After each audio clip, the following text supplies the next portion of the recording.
मैं हूं आरजू कासमी और आप देख रहे हैं पॉइंट ऑफ व्यू। आज जी हमारे साथ बिल्कुल हमने एक दफा फिर इनवाइट किया है रिक्वेस्ट करके मेजर गौरव आर्या को। वो हमारे साथ हैं। बहुत शुक्रिया सर कि आपने ज्वाइन किया। और साथ ही मैडम सिंह साहब भी हैं हमारे साथ। और हमें जी पाकिस्तान से ज्वाइन किया है फखर यूसुफजई ने।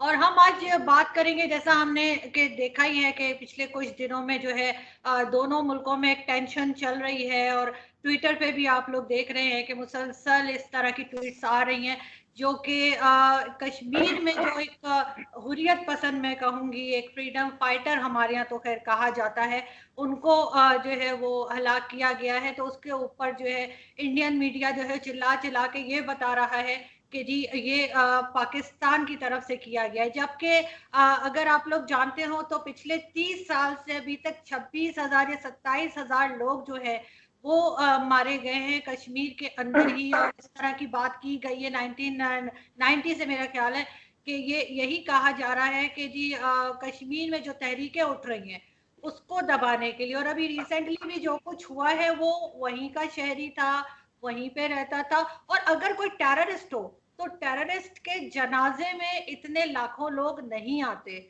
जितना कि किसी फ्रीडम फाइटर के लिए आते हैं। और अगर ऐसा नहीं है तो फिर इंडिया ने पाबंदी क्यों लगाई हुई है और वो लोगों को क्यों उसके जनाजे में शिरकत करने से रोकने की कोशिश कर रहे हैं। तो इसी तरह की कुछ बातें लेकर हम आज मेजर गौरव से पूछेंगे और कुछ समझने की कोशिश करेंगे उनका पॉइंट ऑफ व्यू। बहुत शुक्रिया सर कि आपने ज्वाइन किया। Thank you so much. क्या कहेंगे आप? आरजू जी, बहुत बहुत धन्यवाद, आपने बुलाया।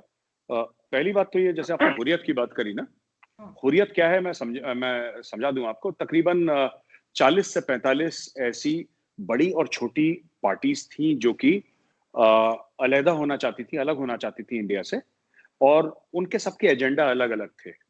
तो आईएसआई ने क्या करा कि एक ऑर्गेनाइजेशन तैयार करी जिसका नाम था Hurriyat conference, all parties Hurriyat conference. तो आप उनको हुर्रियत कॉन्फ्रेंस बोल सकते हैं। तो हुर्रियत कॉन्फ्रेंस एक अम्ब्रेला ऑर्गेनाइजेशन है। पहले हमें यह समझना पड़ेगा कि अम्ब्रेला ऑर्गेनाइजेशन है। आपने नाम सुना होगा सैयद अली शाह गिलानी का।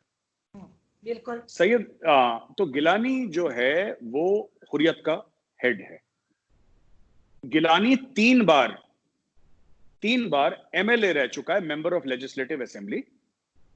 चुनाव लड़के यानी इलेक्शन लड़के गिलानी जीत चुका है, और गिलानी उसका हेड बना था, हुर्रियत का अभी भी है।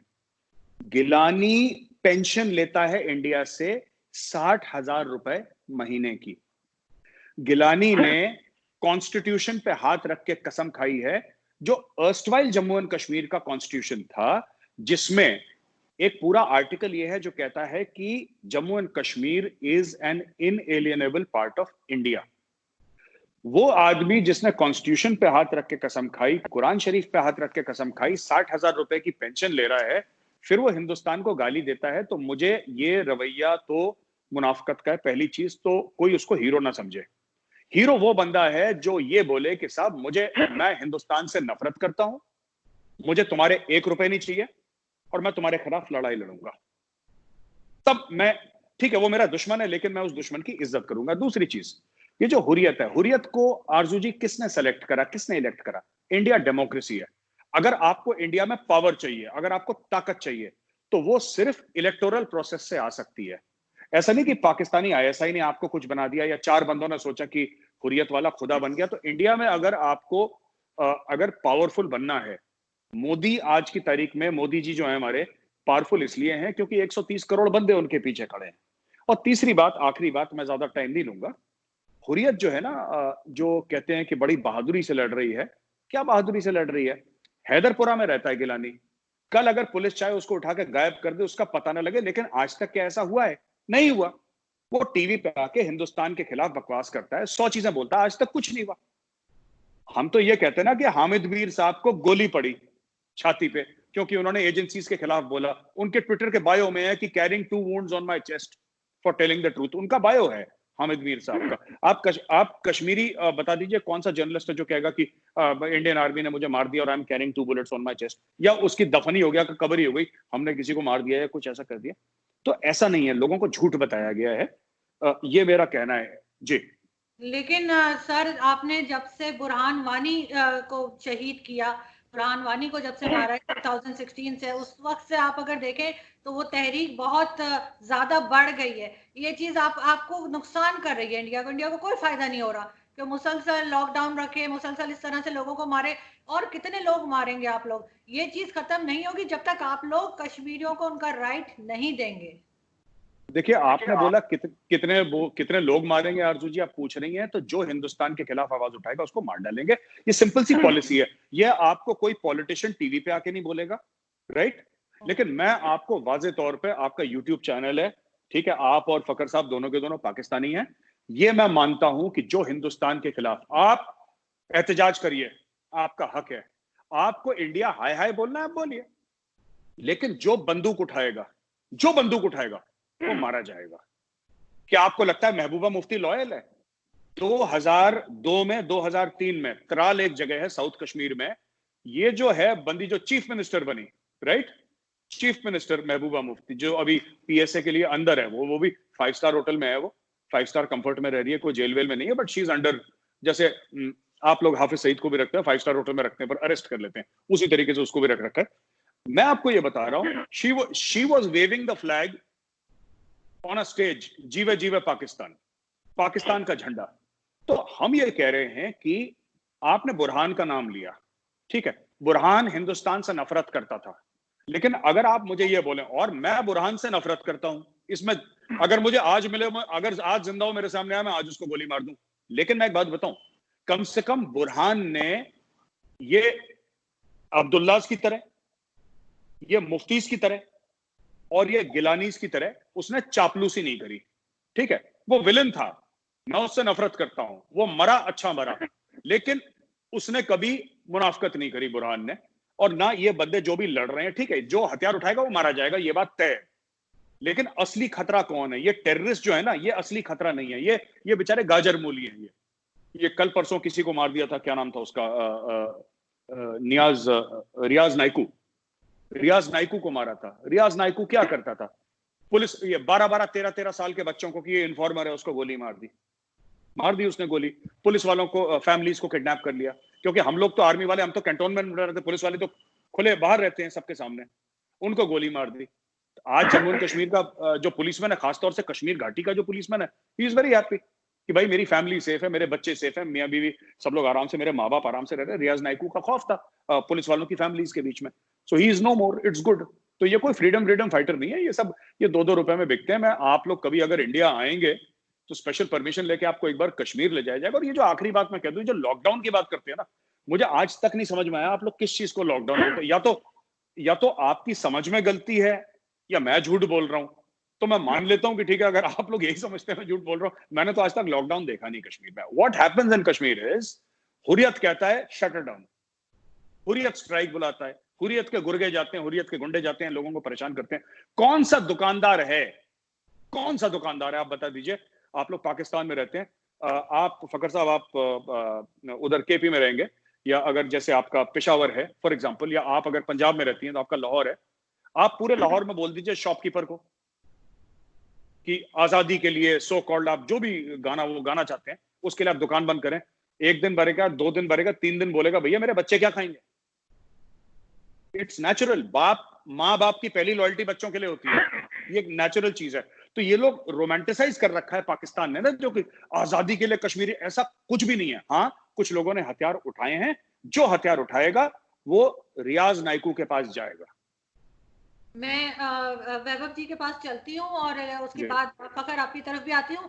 और मेजर साहब की बात से ही एक पॉइंट लेके कि जो वो कह रहे थे कि मुनाफिकत तो सर ये होती है कि अगर कश्मीर में कुछ हो तो आप कहेंगे जी हम गोली मार देंगे अगर कोई खड़ा होगा, लेकिन अगर वही चीज, अगर उससे मिलती जुलती कोई चीज बलूचिस्तान में हो तो आप कहेंगे जी हम इनको अलग करवा देंगे और आपको जो है वो वीजा लेके जाना पड़ेगा। ये दुगली पॉलिसी आप लोगों की क्यों है? देखिए, बलूचिस्तान और कश्मीर दोनों बहुत अलग अलग स्टोरीज हैं, उन दोनों में कोई सिमिलैरिटी नहीं है। बलूचिस्तान एक एथनिक इशू है, और कश्मीर जो है कि वो वहां पे एक इस्लामिक रेडिकलाइजेशन है। बलूचिस्तान में आप जाएंगे तो बलूचिस्तान में कोई इसलिए नहीं लड़ रहा क्योंकि उनको कोई खिलाफत कायम करनी है या उन्हें कोई इस्लामिक स्टेट क्रिएट करना है। वहां पे वो लोग इसलिए लड़ रहे हैं बिकॉज उनका कहना है कि हम एक आजाद मुल्क पार्टीशन के पहले थे। हमारा एक डेमोक्रेटिक सेटअप था बलूचिस्तान में। हमारे यहाँ 2 हाउसेस ऑफ पार्लियामेंट थे, lower house and upper house. हमारे दोनों हाउसेस ने रेजोल्यूशन पास किए हुए थे कि अगर हमें इंडिपेंडेंट रहना है, हमें ना इंडिया में जाना है ना हमें पाकिस्तान में जाना है। तो वो उनकी जो लड़ाई है वो उसकी लड़ाई है। बलूचिस्तान में जो इंसर्जेंसी शुरू हुई, जो फ्रीडम मूवमेंट शुरू हुई, 1947 से शुरू हुई है, 1948 से, माफ कीजिएगा। तो और वहां पे हमेशा जो फ्रंट रनर्स रहे हैं उनके फ्रीडम स्ट्रगल के, वो हमेशा जो है वहां का जो जिनको सो कॉल्ड आप नवाब या रूलिंग क्लास कहते हैं, वो हमेशा फ्रंट से उसने लीड करा है। आप ये देखें कि वहां पे जो पहला वो जो फ्रीडम फाइटर था वो खान ऑफ कलात का भाई था, वो पहाड़ों पर सबसे पहले चढ़ा, उसके पीछे आवाम गई। आज आप देखिए वहां पे नवाबों की फैमिली में कितनी शहादतें हुई हैं। बालाच मरी कबीले में बालाच मरी की मौत हुई, उसको आपके आईएसआई ने मारा। आप नवाब अकबर खान बुक्ती को देख लें, वो बुक्ती कबीले के नवाब थे, उनको मारा आपने। तो वहां पे जो सेक्रीफाइसेस है, उनके जितने भी लोग हैं वो बाहर मजबूरी में रह रहे हैं आज बलूचिस्तान के। वहां पे कोई भी उनका जो नवाब है या जो भी रूलिंग क्लास है वो वहां नहीं रह पा रहा। क्यों? क्योंकि आप उनको वहां रहने नहीं दे रहे। हमारे यहाँ दूसरी कश्मीर में स्टोरी है। कश्मीर में 1989 तक तो कोई इंसर्जेंसी का सीन ही नहीं था, कोई रेडिकलाइजेशन नहीं थी। आपने 89 में एक कॉन्कॉक्टेड थ्योरी की तहत आपने एक पैसा डाला, ज़ियाउल हक की एक थ्योरी थी, वो आपने इंप्लीमेंट करी। आपको ये कॉन्फिडेंस, आपके पास इंटरनेशनल सपोर्ट था। कोल्ड वॉर के टाइम पे अमेरिका से पैसे आ रहे थे, डॉलर्स आ रहे थे, अमेरिका को आपकी जरूरत थी, तो आपको लगा कि you can get away with doing all these things. और आपके पास एक्सपीरियंस भी था इंसर्जेंसी का अफगानिस्तान में, तो आपने वो हमारे यहाँ भेजा। उसके बाद क्या हुआ कि हमारे यहाँ पे एक क्रिएट की गई एक इंसर्जेंसी। आपने सबसे पहले कश्मीरी पंडितों का जेनोसाइड कराया यहाँ पे, उनको कहा कि सबसे पहले इनको निकालो। उनको भी वही खबरी कह करके, जैसे आज रियाज नायकू मेरे साथ बता रहे थे कि रियाज नायकू जो है लोगों को गोली मार देता है, ये कहेगा कि ये बच्चों को 13-13 साल की खबरी है। कश्मीरी पंडितों को सिर्फ इसलिए मारा गया, उनको ये बोल के मारा गया कि भाई ये खबरी है, these guys are eyes of the state. तो उनको आपने मार के निकाला। उसके बाद क्या हुआ, आपने वहां पे आर्म्स दिए, एमिनेशंस दिए, बहुत कुछ आपने दिया। फिर वहां पे एक इंसर्जेंसी शुरू हुई और वो एक इस्लामिक रेडिकलाइजेशन की इंसर्जेंसी थी। तो दोनों में कोई कंपैरिजन नहीं है, एक नेचुरल है। और कश्मीर में जितनी भी लीडरशिप है, चाहे वो डेमोक्रेटिक हो चाहे नॉन डेमोक्रेटिक हो, इनके किसी के बच्चे इंडिया में नहीं रहते, इनके किसी की फैमिली में एक बंदा, इनके घर कुत्ता तक नहीं मरा कहीं, ठीक। इनके आसिया अंद्राबी के बच्चे मलेशिया में रहते हैं, गिलानी के बच्चे सऊदी अरेबिया लंदन में रहते हैं, और वो मीरवाइज की फैमिली यूएस में रहती है। तो इनमें से कोई एक भी नहीं है जिनकी फैमिली कश्मीर में या इंडिया में रहती हो। हाँ, आपके यहाँ जो सैयद सलाहुद्दीन रहता है, जिसको आप जो टेररिस्ट है हमारे यहाँ का, उसके बच्चे जो है इंडियन गवर्नमेंट में गवर्नमेंट एम्प्लॉइज हैं, वो जॉब करते हैं। पांच के पांच बच्चे जो है गवर्नमेंट एम्प्लॉइज हैं। और सबसे बड़ी चीज ये है कि देखिए हमारा जो स्टेट है, हमारा स्टेट परसिक्यूट नहीं करता कि अगर किसी का बाप टेररिस्ट है तो हम उसके बच्चों को उसी की सजा दें। एक डेमोक्रेसी है ये। लेकिन आपके यहाँ क्या है? आपके यहाँ तो वो अभी डॉक्टर अल्लाह नजर बलोच, उसकी बेटी को उठा ले गए थे, बीवी और बेटी को 3 साल तक उसको रखा रहा। 3 साल बाद जाकर उसकी बेटी को छोड़ा है। जुल्म क्या है कि भाई उसका बाप so called quote unquote terrorist है। तो हमारे यहाँ इंडियन स्टेट इस तरह से काम नहीं करती है। हमने पॉलिटिकल, आपके यहाँ पे क्या है कि अगर आपके यहाँ नवाब अकबर खान बुक्ती ने डिसएग्री करा बलूचिस्तान में, तो आपने हेलीकॉप्टर गनशिप भेज के उसको गार में मार दिया। हमारे यहाँ क्या हुआ, अगर हमारे यहाँ महबूबा मुफ्ती ने डिसएग्री करा और law and order situation create करी, तो हमने उसको 5 स्टार होटल में रख करके होम अरेस्ट कर दिया। तो ये दोनों के अप्रोच में डिफरेंस है, ये दोनों जगहों के जो सिचुएशन है उनमें डिफरेंस है। तो आप इन दोनों को कंपेयर ना करें। लेकिन सर, जैसे आप कहते हैं कि हम इंटरफेयर कर रहे हैं कश्मीर में, तो आपको भी तो किसी ने राइट नहीं दिया ना कि आप बलूचिस्तान में इंटरफेयर करें। हमें हैंडल करने में हमें पता है कि क्या, और किसने इंटरफेयर किया? इंडिया बार बार इंटरफेयर कर रहा है जी। फखर जवाब देंगे? कहां? नहीं, एक सेकंड, नहीं, you can't get away with saying this. नहीं, एक सेकंड। इंडिया इंटरफेयर कर रहा है, इस चीज का क्या प्रूफ है? बलूचिस्तान में इंटरफेयर कर रहा है सर, मान जाए। अरे हम तो आप कोई प्रूफ तो देना। आप बोले कि साहब ये प्रूफ है भाई। कलभूषण से बड़ा प्रूफ और क्या होगा? मतलब इन शॉर्ट आप कहेंगे कि बात मैं आपको रिप्लाई, मैं इसके बाद आरजू जी ये बोल रहे हैं, उसके बाद मैं आना चाहूंगा। जरूर एक बार। बिल्कुल, मैं एक छोटी सी बात आपको बता दूं। आपने कहा कि हमारे यहाँ बहुत अच्छी डेमोक्रेसी है। ठीक है, हुआ करती थी इंडिया में डेमोक्रेसी। अब इस वक्त डेमोक्रेसी नहीं है इंडिया में। इंडिया में एक चीज है कि जो बीजेपी कहता है वही होना है, वो बेशक किसी को अच्छा लगता है, बेशक किसी को बुरा लगता है। ये बात, एक बात इन्होंने की कि वहां पे जो इस्लामिक रेडिकलाइजेशन है मकबूजा कश्मीर में इस्लामिक रेडिकलाइजेशन बिल्कुल भी नहीं है। वहां पे फ्रीडम मूवमेंट है सिंपली। वो कहते हैं कि हमें इंडिया के साथ नहीं रहना, और आज से नहीं कह रहे, वो पिछले 70 सालों से यही चीखोपुकार कर रहे हैं, तभी तो आपकी फोर्स वहां पे लगी हुई है। अगर आप मतलब हालात वहां पे अच्छे हैं, लोग आपके साथ रहना चाहते हैं। आप लोगों ने मिसालें भी दी कि उनके बच्चे आपके गवर्नमेंट के यहाँ जॉब करते हैं। गौरव साहब ने कहा कि वो पेंशन लेते हैं। गिलानी साहब, पेंशन अगर वो ले रहे हैं, आप उनकी पेंशन खत्म कर दे। अगर आपके मुल्क के खिलाफ वो खड़ा होता है, भाई वो खड़ा है, और ऐसा नहीं खड़ा, सारी जिंदगी उसकी गुजर गई, मतलब। और आपने एक और बात की कि उसको आपने कभी जेल में नहीं डाला। मेरे ख्याल में कोई ऐसा हुर्रियत लीडर नहीं है जो कभी जेल में ना गया हो। जब आप अभी 5 अगस्त को जब आपने वहां पे कर्फ्यू नाफिज किया पूरे कश्मीर में 370 को हटाकर, उसके बाद सारे लोग, इवन आपके जो सबसे आपके चहीते हुआ करते थे महबूबा मुफ्ती और बाकी उनके जो फैमिली, शेखों की फैमिली थी, वो सारे मतलब आप लोगों ने उनको हाउस प्रिजन में किसी को रखा और किसी को जेल आपने भिजवा दिया। ये चीजें आपने कर ली। वो लोग, बेशक वो बुरहान वानी हो, बेशक वो जो है वो रियाज नाइकू हो, बेशक वो कोई और हो, अगर एक जाएगा तो वो कोई और आएगा, उसकी रिप्लेसमेंट होगी। ये मूवमेंट खत्म इस तरह नहीं हो सकती।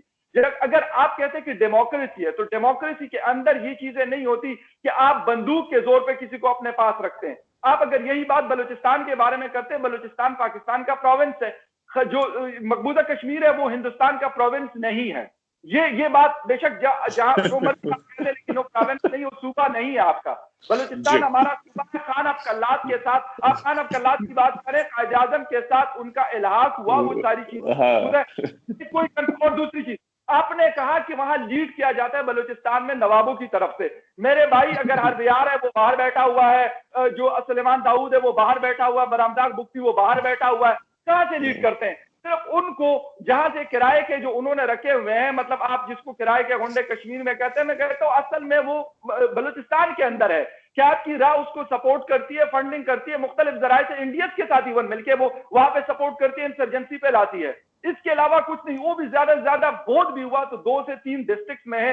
बाकी रेस्ट ऑफ द जो बलूचिस्तान है, इंक्लूडिंग गवादर, इंक्लूडिंग जीवनी, इंक्लूडिंग पश्ती, जो बिल्कुल उसके सराउंडिंग में, मैं तुर्बत का भी नाम ले रहा हूं, वहां पे किसी किस्म की इंसर्जेंसी नहीं है। और अब से नहीं कह रहा हूं, कम से कम पिछले 5 सालों से वहां पे हालात जो है वो पिछले एक हफ्ते में कितने पाक फौजी बलूचिस्तान में शहीद हुए हैं बिना इंसर्जेंसी के? नहीं, मैं आपको बताता हूं।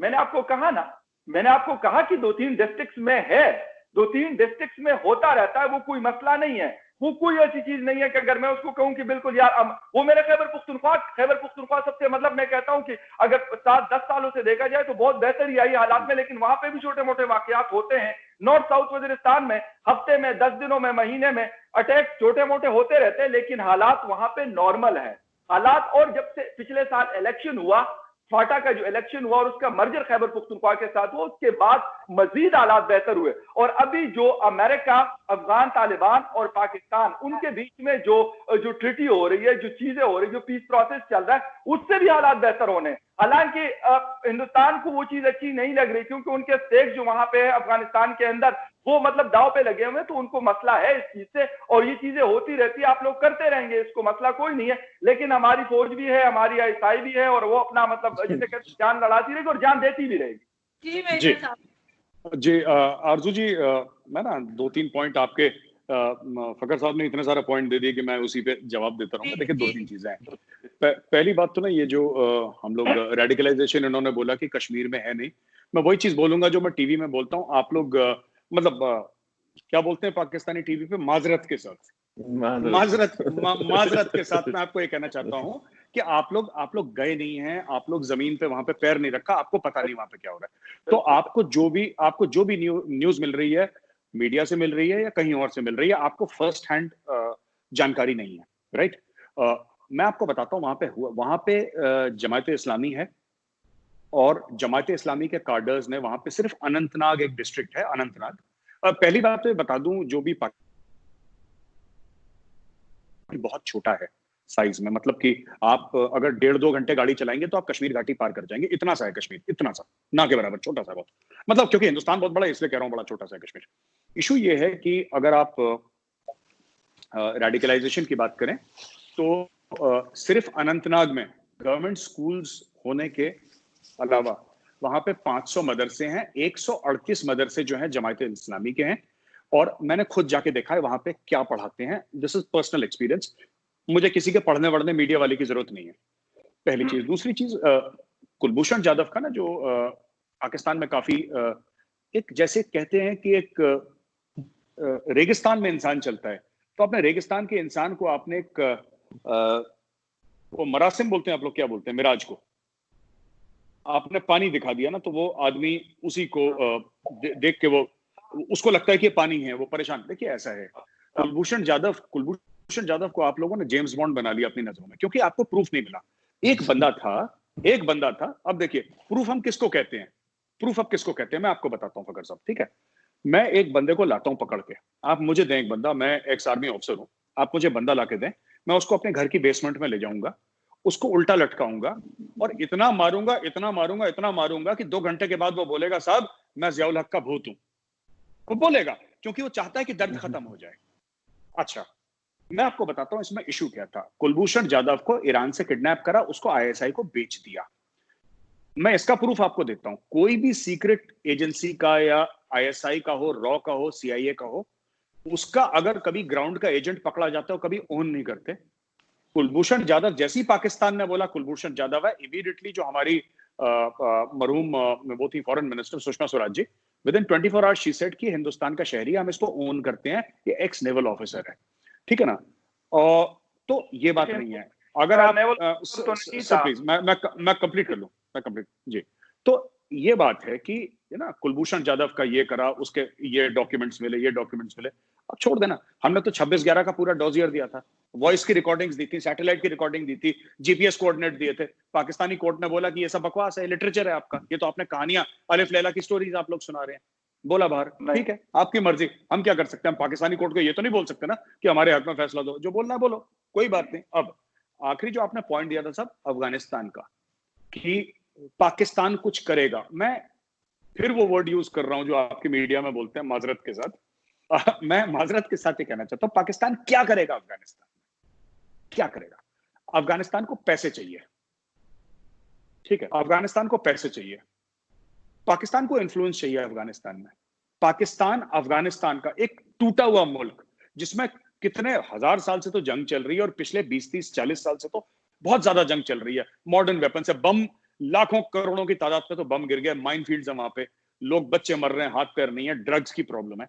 पाकिस्तान सोशली और इकोनॉमिकली किस तरीके से मदद कर सकता है अफगानिस्तान की। देखिए अफगानिस्तान को क्या चाहिए, अभी तक हम लोगों ने $3 बिलियन का इन्वेस्टमेंट कर चुके हैं, और इन्वेस्टमेंट नहीं कर चुके, हम एड दे चुके हैं। इन्वेस्टमेंट में आपको रिटर्न चाहिए होता है, हमें कोई रिटर्न नहीं चाहिए। उनकी पार्लियामेंट हमने बनाई है, उनके डैम्स हमने बनाए हैं, उनके कॉलेजेस यूनिवर्सिटीज हमने बनाए हैं, उनके अस्पताल, उनकी सड़कें हमने बनाई हैं, और हम और $5 बिलियन और डालने वाले हैं अफगानिस्तान में।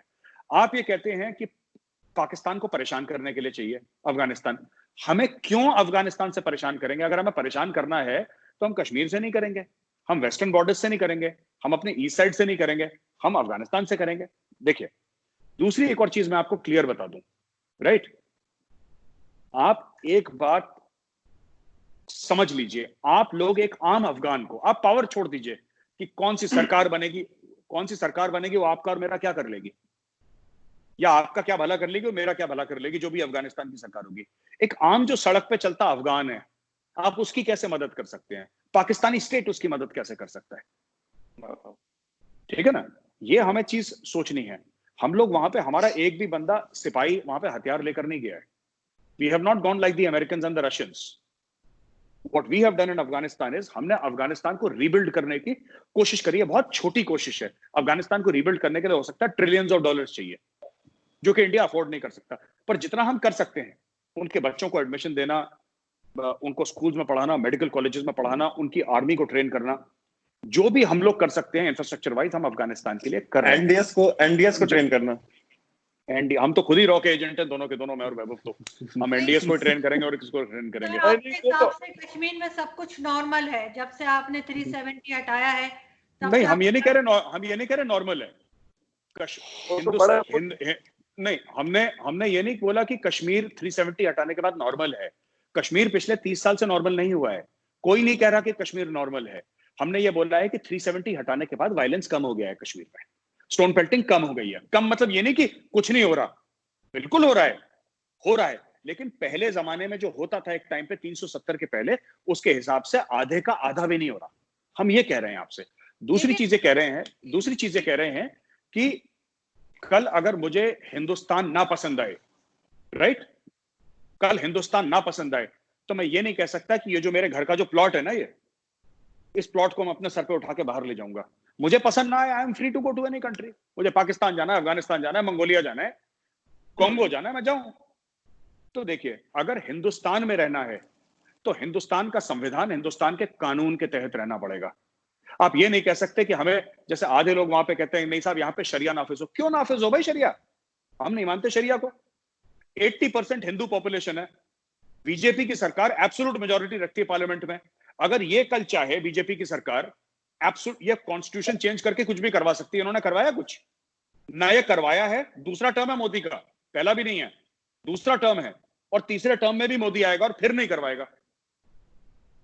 करवाएगा। ये हिंदुस्तान जैसे चलता है वैसे ही चलता रहेगा। जिसको भी गलतफहमी है कि साहब हम आजादी की जंग लड़ रहे हैं, ठीक है, आपको जो आजादी की जंग लड़नी है। आखिरी चीज, सॉरी, एक और, आपने देखा होगा 9 बजे रात को इंडियन टीवी उठाई है, वहां पे कश्मीरी पॉलिटिशियंस आके हिंदुस्तान को, कल वो एक बेवकूफ का बच्चा आया था, वो भी यही कह रहा था, रियाज भाई। मैंने बोला ये टेररिस्ट तेरा भाई कब से हो गया दोस्त? तो भाई कब से हो गया तेरा रियाज भाई?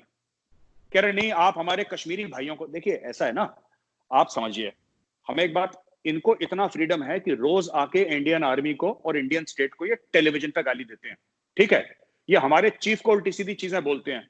मैं एक नॉन बलोच वॉइस को लेकर आई है, नॉन पश्तून वॉइस को लेकर आई है, जो पाकिस्तानी स्टेट के खिलाफ बोलता है। उसको आप कोई टॉप चैनल पे, जो भी आपका टॉप चैनल है, उस पे आप जगह दीजिए 9 o'clock प्राइम टाइम पे, और उससे बोलिए कमर जावेद बाजवा को गाली दे, वहां पे आईएसआई चीफ को गाली दे, वहां पे बोले पाकिस्तानी फौज दहशतगर्द है। वो गायब हो जाएगा, रात भर उसका खानदान गायब हो जाएगा। अब बोल के देखे वो। मैं पाकिस्तानी शोज देखता हूं, हाँ, पाकिस्तानी फौज की तनकीद करते हैं, नाम कोई नहीं लेता। यहाँ पे नाम लेके हर रात गाली देते हैं और इनको झेला जाता है और इनको प्लेटफॉर्म दिया जाता है।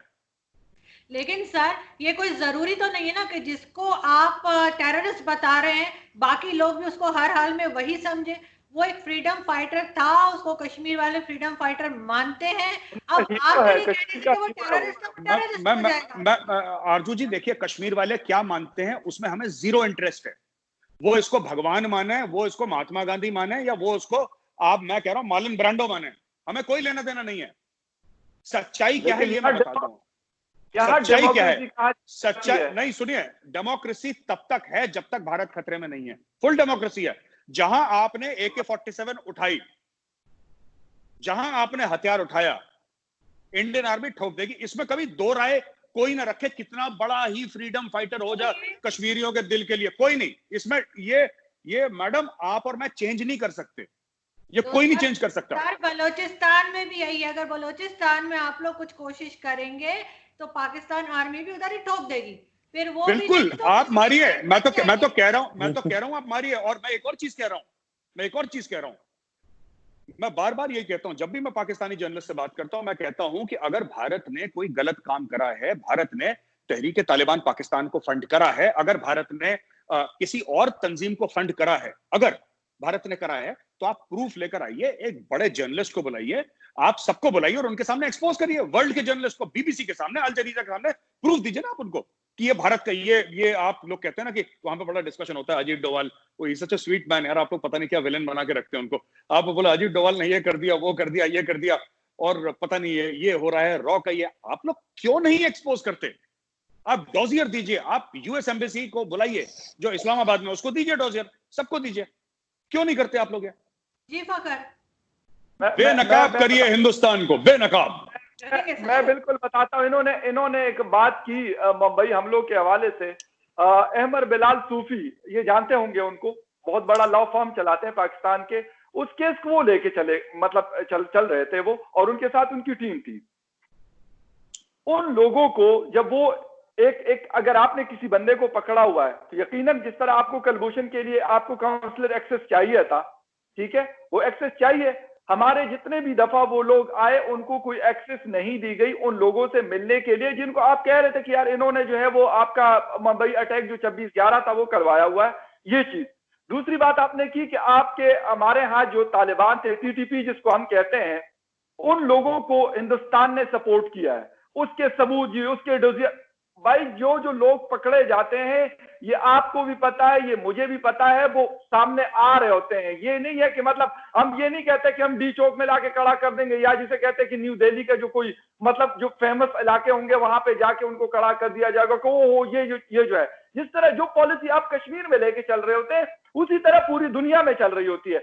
ये नहीं होता कोई डायरेक्ट, आप कह रहे हो ना कि आप $5 अरब अफगानिस्तान में लगा रहे हो, आपको अफगानिस्तान से बहुत मोहब्बत है, बिल्कुल भी नहीं है, बिल्कुल भी नहीं है। अब इंडिया को, हिंदुस्तान को अफगानिस्तान से कोई मोहब्बत नहीं है। उसके 3.5 मिलियन लोगों को पाकिस्तान पिछले 40 सालों से रख रहा है इस इस्लामाबाद के अंदर। कोई बड़े से बड़ा और छोटे से छोटा सेक्टर ऐसा नहीं होगा जहां पे आपको अफगानी नहीं मिलेगा। आप मुझे सिर्फ ये तो पैसे भी तो खाए हैं सर। नहीं, सुने ना, मैं आपको बताता हूं ना पैसे। फिर उसके बाद हमारा तुरखम और चमन बॉर्डर है, उस पे सबसे ज्यादा बिजनेस हमारे अफगानियों का होता है। पेशावर, आप यकीन करें, आपको बाकी पश्तून नहीं मिलेंगे लेकिन आपको मेजोरिटी अफगानियों की मिलेगी पेशावर शहर के अंदर। हम उनको निकाल बाहर पहनते हैं, आप उनको मुंबई में दे, आप उनको दिल्ली में बिठा दे, हम उनको कारोबार करने दे। आपके यहाँ तो ये था कि आपके यहाँ पिछले साल 2019 में जो एक स्टूडेंट था, वहां आपकी यूनिवर्सिटी में पढ़ रहा था और उसको इतनी मार पड़ी थी, इतनी कुट लगाई गई थी, यकीन करें कि ट्विटर के ऊपर उसको बाकायदा अफगानियों ने, पहली दफा अफगानियों ने उस चीज को चलाया था कि यार इंडिया जो है हमें और तरीके से यूज करता है।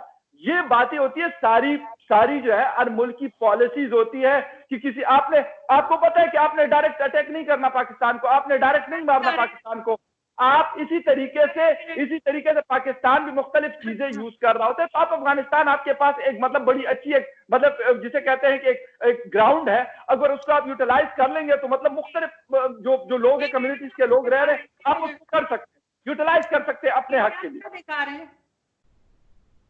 Mohammad Sadiq, Foreign Office spokesperson, said to Dawn News that Pakistan is not seeking consular access to Ajmal Amir Kasab.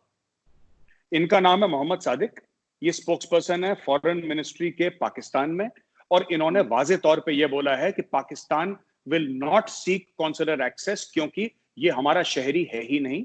ये न्यूज आर्टिकल है सर, मैं आपको व्हाट्सएप कर दूंगा। बिल्कुल सही है, बिल्कुल सही है। मैं इसके ऊपर आपको जवाब दे देता हूँ।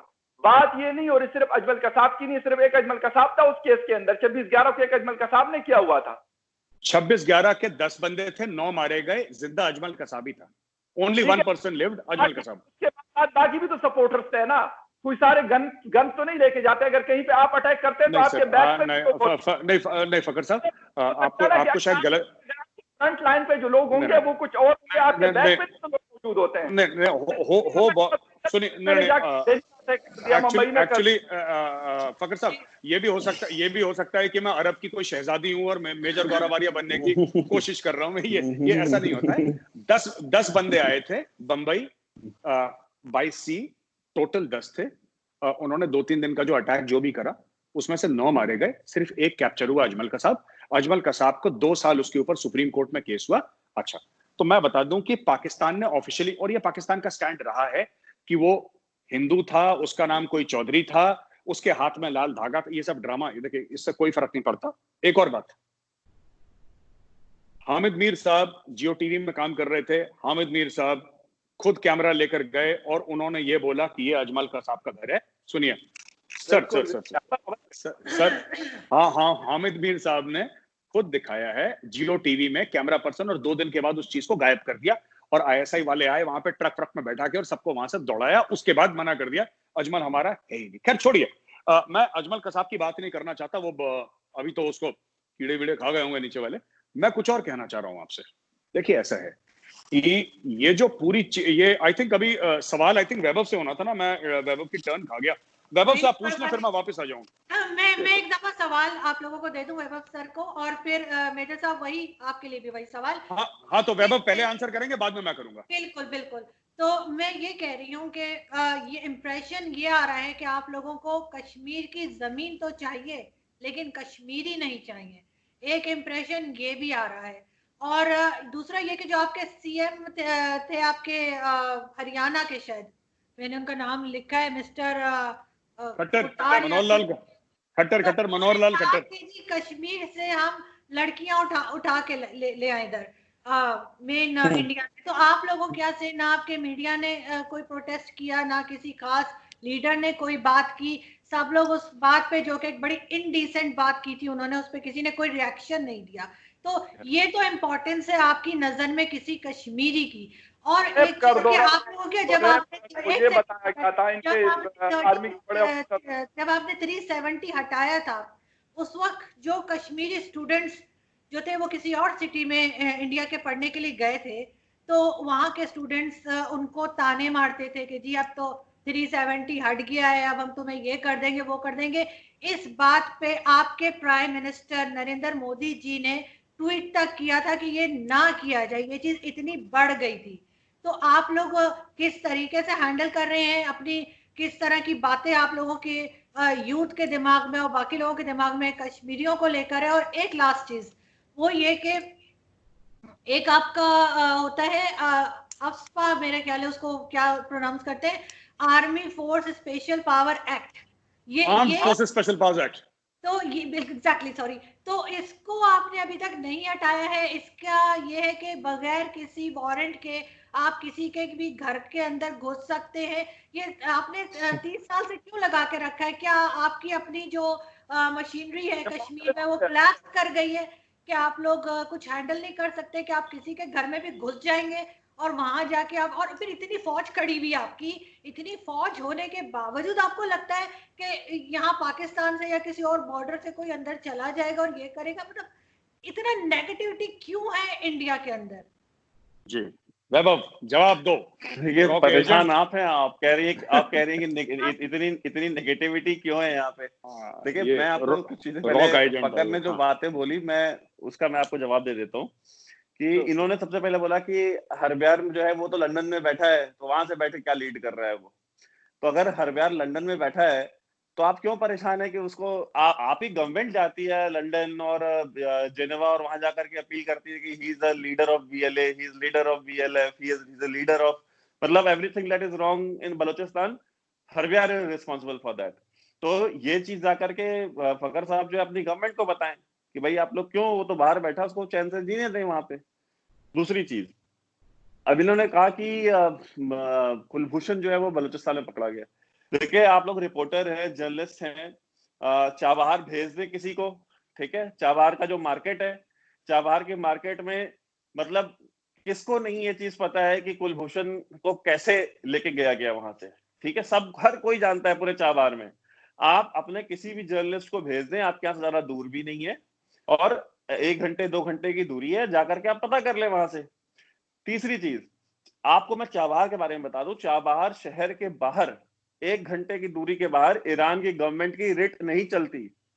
एक आप चाबहार शहर के बॉर्डर तक आपको जो है रिवॉल्यूशनरी गार्ड्स तक की जो है आपको रिट मिलेगी, उसके बाहर जो है, उसके बाहर तो फिर वो एक नो मैंस लैंड है। वो जैसे कि जो वाइल्ड वेस्ट है वो वाइल्ड वेस्ट की तरह से है। वहां पे स्मगलर्स ऑपरेट करते हैं, वहां पे ऑयल स्मगलर्स हैं और वहां पे ड्रग स्मगलर्स हैं, वहां पे ये आपके अलग अलग जो है इन्फिल्ट्रेशन ग्रुप्स हैं। तो ये चीज कहना कि मतलब वो, और ये कहना कि मतलब अगर वो रॉ एजेंट था तो एक रॉ एजेंट के पास कम से कम देखिए इतना बेसिक कॉमन सेंस तो होता है कि मैं ऐसी टेरिटरी से तो ट्रैवल नहीं करूं जहां पे इतने सारे alien kind of characters exist करते हैं, इतने डिफरेंट, जिनके ऊपर किसी का कंट्रोल नहीं है, जो कि इंडिपेंडेंट ग्रुप्स हैं। और तीसरी चीज, आपने बोला टीटीपी का, एहसानुल्लाह एहसान कहाँ पे है, जिसका आपने बयान चलाया था टीवी के ऊपर कि हमें रॉ फंडिंग देती थी और हमें एनडीएस के थ्रू पैसे भारत देता था, वो एहसानुल्लाह एहसान कहाँ गया? कहाँ? भाई आपकी फौज जो कि इतनी दुनिया की पता नहीं कौन से नंबर की फौज है, पहले नंबर से भी ऊपर चली गई है शायद, नंबर 1 ठीक है? ISI, number 1 Pakistan army.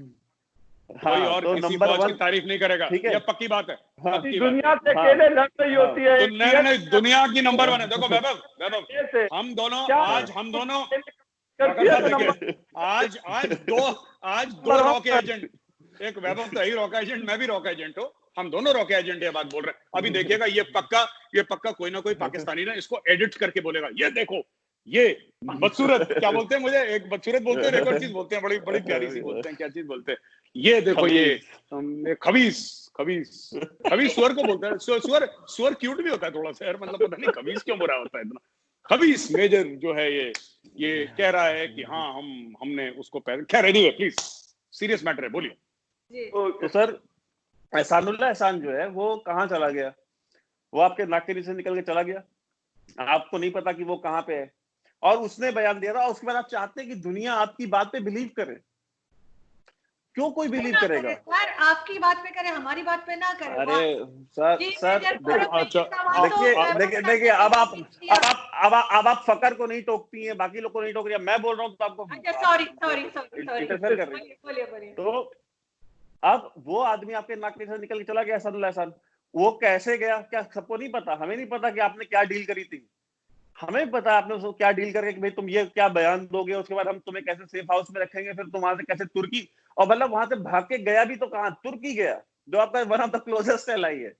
तो ये मतलब किसको आप चूरन खिला रहे हैं? मतलब अपनी आवाम को खिलाएं, हमें तो ना खिलाएं कम से कम। तीसरी चीज, इन्होंने कहा कि पाकिस्तान कश्मीर में कि कब तक चलेगा और आप कब तक मारेंगे। देखिए मेजर साहब ने उसी का जवाब दे दिया, मैं उसी को दोहरा रहा हूँ, जब तक आप गन उठाएंगे तब तक कोई रहम की उम्मीद ना रखें।